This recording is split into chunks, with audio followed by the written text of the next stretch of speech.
నమస్తే, welcome to our channel. నేను పద్మిని. ప్రస్తుతంతో పాటు ప్రముఖ ఆధ్యాత్మికవేత్త, జ్యోతిష పండితులు, అమ్మవారి సేవకులు, దత్త గణపతి ఉపాసకులు మురళీధర్ శర్మ గారు మనతో పాటు ఉన్నారు. మాట్లాడదాం. నమస్కారం అండి. మహాదేవ.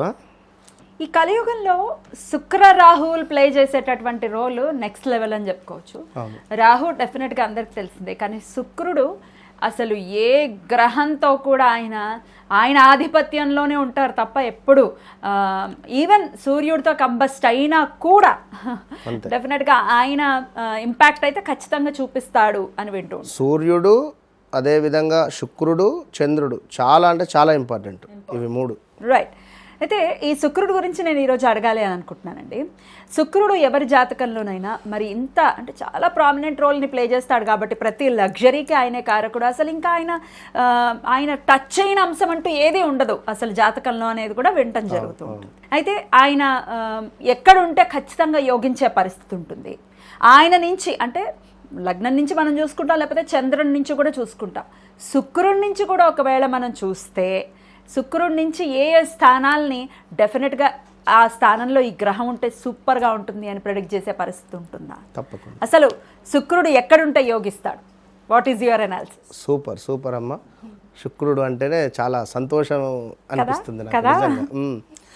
సో శుక్రుడు అంటే ఇప్పుడు ఎవరికైనా వారి యొక్క రూపురేఖలను బట్టి కానీ వారి ఫేస్ను బట్టి కానీ చెప్పేయచ్చు. స్పార్క్ అది కనబడుతుంది 100%. ఖచ్చితంగా కనబడుతుంది. వారి ఫేస్లో ఒక గ్లో కానీ, ఎక్కువగా కొంచెము స్మార్ట్గా ఉంటారు మొత్తం మీద. అంటే జెంట్స్కు కూడా శుక్రుడు ఉచ్చలో ఉంటే ఏంటి అంటే లైక్ అంటే సుకుమారవంతము అని అంటారు కదా, లైక్ అట్లా జెంట్స్ కూడా ఉంటారు. కొందరిని ముట్టుకుంటే టచ్ చేస్తే ఇప్పుడు లేడీస్ను ముట్టిన జెంట్స్ను ముట్టుకున్నా కూడా లేడీస్ను ముట్టాడు అనిపిస్తుంది. అంటే నేను వేరే రకంగా అంటే అంత స్మార్ట్గా అంత సాఫ్ట్గా ఉంటారు. సో నాకు అట్టే అనిపిస్తుంది. నాకు ఉచ్చలో ఉన్నారు శుక్రుడు. So right. అయితే ఏదేమైనప్పటికీ కూడా శుక్రుడు కానివ్వండి, రాహువు కానివ్వండి, ఇవి రెండు గ్రహాలు ఎవరికైతే ఉచ్చలో ఉంటే వారితో మనం పెట్టుకోవద్దు. ఇది గమనించుకోండి. ఎందుకట్లా? వారిని తిట్టుకున్నా, వారిని తిట్టినా, లేదా వారిని దూషించినా అది మనకు చాలా రివర్స్ ఇంపాక్ట్ అవుతుంది. ఇది ఖచ్చితం. రాహువు గనుక ఎవరైతే ఉచ్చలో ఉంటుందో, శుక్రుడు కానీ రాహువు కానీ 100కు 200% వారిని మనం డిస్టర్బ్ చేయొద్దు ఇక అంతే. సో అది మనం అదృష్టంగా రాహువుకు వృషభం కావచ్చును, వృషభమైనా తుల అయినా అంటే ఉచ్చ అంటే వృషభమే. ఆయన కంఫర్టబుల్గా ఉంటాడు తులలో. వృషభంలో ఉచ్చ పొందుతాడు, తులాలో కంఫర్టబులే. ఇప్పుడు మీరే ఉన్నారు, మీకు 2 ఇల్లులు ఉన్నవి ఉదాహరణకు. మీరు ఇక్కడున్నా అక్కడున్నా అంతే కదా. అదే మీరు మీ ఫ్రెండ్ ఇంటికి వెళ్తే మీరు మీ ఫ్రెండ్ ఇంట్లో ఇంకా హ్యాపీగా ఉంటారు. ఇప్పుడు మీరు మీ ఇంట్లో ఎట్లా ఉండాలనో, మీ అత్తమ్మ ఉంది మీ ఇంట్లో లైక్ చెప్తున్నా శారీ కట్టుకోవడమో లేదా అంటే ఒక పద్ధతిగా మొత్తానికి హ్యాపీయే. కానీ ఫ్రెండ్ ఇంటికి వెళ్తే కొంచెం ఫ్రీగా ఉంటాం. ఇంకా అదే విధంగా అవును, అర్థమైంది కదా. ఫ్రీగా ఉంటాం, చాలా కంఫర్టబుల్గా చున్నీగా. అంటే నేను జెంట్స్ అనుకోండి, నేను షార్ట్ వేసుకుంటా, టీ షర్ట్ మీద ఉంటే ఇట్లా పడితే అట్లుంటా ఫ్రెండ్తో. అర్థమైందా? తులాలో రాహు అలా ఉంటాడా? తులాలో కావచ్చును. మరొక ప్లేస్ ఉంది దీనికి, మన కుంభంలో ఖచ్చితంగా ఈ 3 స్థానాలలో వృషభంలో ఉంటే ఎక్సలెంట్ రిజల్ట్ ఇస్తాడు, నో డౌట్. తులాలో ఉంటే గుడ్. ఇక అక్కడ కుంభంలో ఉంటే ఇక అసలు మనం ఎక్స్పెక్టేషన్ చేయలేనిది కూడా మనకు వచ్చేస్తుంది 100%. ఇవి 2 కలిస్తే మళ్ళీ బాధనే. రాహువులో శుక్రుడు వస్తే సూపరు, శుక్రుడిలో రాహువు వస్తే ఇబ్బంది. ఏది ఏమైనప్పటికీ కూడా ఈ రాహు ఉన్న స్థానాలలో, శుక్రుడు ఉండే స్థానాలలో, అంటే ఇప్పుడు మనం చెప్పిన స్థానాలలో రాహువు, శుక్రుడు వచ్చేసి మిథునంలో కానివ్వండి, అదేవిధంగా మీనంలో కానివ్వండి, అదేవిధంగా ఇక్కడ ధనస్సులో కానివ్వండి, కన్యలో నీచబడతాడు శుక్రుడు. ఈ 3 స్థానాలలో శుక్రుడు ఉండి, శుక్రుడికి ఇంకా ఫేవరబుల్ అనుకుంటే మనకు ఇదేమిటి కర్కాటకంలో ఉన్న మళ్ళీ తనకు సంబంధించింది తులానే. శుక్రుడు వృషభము తుల ఇందులో ఉన్నప్పటికీ కూడా కొంత ఈ దశలు వచ్చినప్పుడు రిజల్ట్ బాగుంటుంది. అయితే కుజదోషము కాలసర్పదోషాలు, కుజదోషం అనేది ఎట్లా ఏర్పడుతుంది?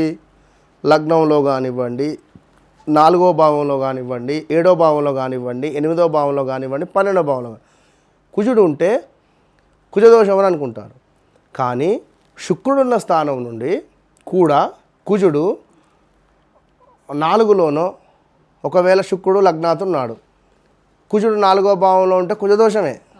లేదా శుక్రుడు 3వ భావంలో ఉన్నాడు, అక్కడి నుంచి లెక్క పెట్టుకుంటూ చూసుకోవాలి. శుక్రుడు ఉన్న స్థానం నుంచి కుజుడు 4, 7, 8 భావాలలో ఉన్న ఎడల ఎవరైతే వివాహం జరుగుతుందో ఆ భర్తకు కానీ భార్యకు కానీ అనారోగ్య సమస్యలు రావడమో మరణించే అటువంటి పరిస్థితిలో ఉంటుంది. అలాంటి 100కు 200%. ఇక ఇదే శుక్రుడు ఉన్న స్థానం నుండి 9వ భావంలో చంద్రుడు కానీ సూర్యుడు కానీ ఉంటే అద్భుతమైనటువంటి ధనయోగం ఉంటుంది. ఖచ్చితంగా మంచి ధనయోగం ఉంటుంది. ఇక్కడ శుక్రుడు వీరికి యోగంగా ఉండడమే వీరి జాతకరీత్యా 50% మార్క్స్ పడిపోయినట్టు వీరికి. 100లో 50% శుక్రుడిని మంచి స్థానాలలో ఉంటే 50% పాస్. ఇక ఇక్కడ నుండి 9లో సూర్యుడో చంద్రుడో ఉన్న ఎడల వీరు జన్మించిన సమయానికి 99% వీరి జాతకంలో రేపటి కాలంలో మంచి యోగానికి వెళతారు అని ఫిక్స్ కావచ్చుగా. వేరే ఏది చూపించుకోవాల్సిన పని లేదు.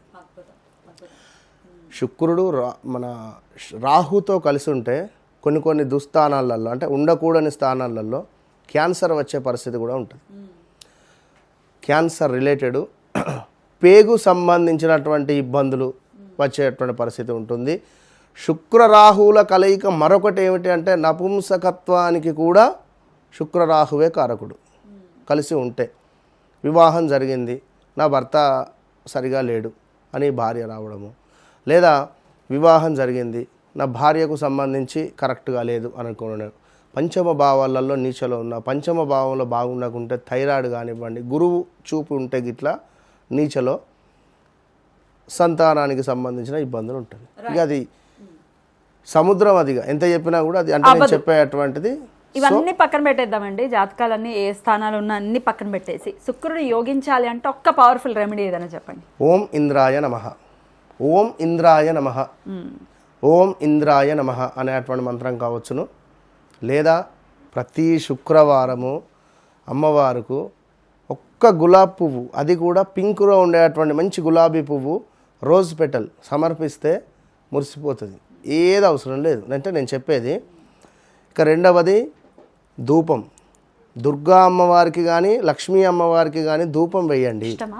ధూపం అంటే చాలా ప్రీతి అమ్మవారికి. ఎవరైతే ధూపం వేస్తున్నారో వారిపై ఎన్ని పుకార్లు ఉన్నా వారికి ధనాన్ని ఇచ్చే పనిలోనే ఉంటుంది అమ్మవారు. అవన్నీ వాని చుట్టూ ఏం దాకనివ్వవు. సో అదేవిధంగా అమ్మవారికి ఇలాచీ పొడిని చక్కగా చేసి బెల్లంతో చేసిన నైవేద్యంలో ఇలాచీ పౌడర్ను వేసి కొంచెం నెయ్యిలో కిస్మిస్ కావచ్చును, బాదము, డ్రై ఫ్రూట్స్ కొన్ని వేసి పోపు చేసి అమ్మవారికి నివేదన చేయడం ద్వారా మురిసిపోతుంది, సంతోషపడిపోతుంది అమ్మవారు. చాలా చక్కగా తెలియజేశారండి. డెఫినెట్గా శుక్రుడు అనేది చాలా చాలా. ఇంకొక విషయం, భార్యను బాధ పెట్టిన స్త్రీ పట్ల మనము ఎంత ప్రేమగా ఉంటున్నామో, ఎలాంటి ప్రేమ అంటే ప్రతి వారం అమ్మవారుగానే భావన చేసుకొని ఉండాలి అంతే. ఎలాంటి ఇబ్బందులున్నా 100 కాదు, 10,000 కాదు, 1,00,000 సార్ల కంటే ఇంకెన్నిసార్లు అయినా కూడా మనం తగ్గి మాట్లాడాలి అంతే. ఎప్పుడైతే ఆడవాళ్ళతో మనం పొగరుగా మాట్లాడినా, ఆడవారి మనసు బాధ పెట్టినా కూడా నువ్వు ఏం ధూపం వేసినా నీకు ఏ ఫలితం రాదు.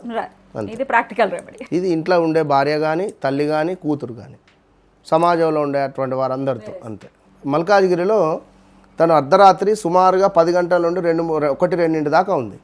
రోడ్డు మీద నిలబడింది. ఎంతమంది ఆకతాయిలు ఉన్నారు ప్రపంచం మీద, గంజాయి కొట్టే బ్యాచట, మందు దాగి వచ్చి వస్తావా అని వాళ్ళందరినీ బొక్కలు వేసేసి బ్రెయిన్ వాష్ చేసి పంపించింది. అంటే నేను అనేది, ఇప్పుడు అక్కడ అమ్మాయి ఉన్నది, అమ్మ మరి మీరు ఎటు వెళ్ళాలి, మరి మీకు ఏమైనా హెల్ప్ కావాలన్నా అది పోయింది, అట్లా జరిగింది. అట్లనే దరిద్రంగా ఉంది ప్రపంచం. మరి ఇవన్నీ చేసేసుకొని శుక్రుడు యోగించాలంటే ఎక్కడి నుంచి యోగిస్తాడు? అట్లా రైట్ అండి, చాలా చక్కగా తెలియజేశారు. కృతజ్ఞతలు. నమస్కారం అండి. మహాదేవ.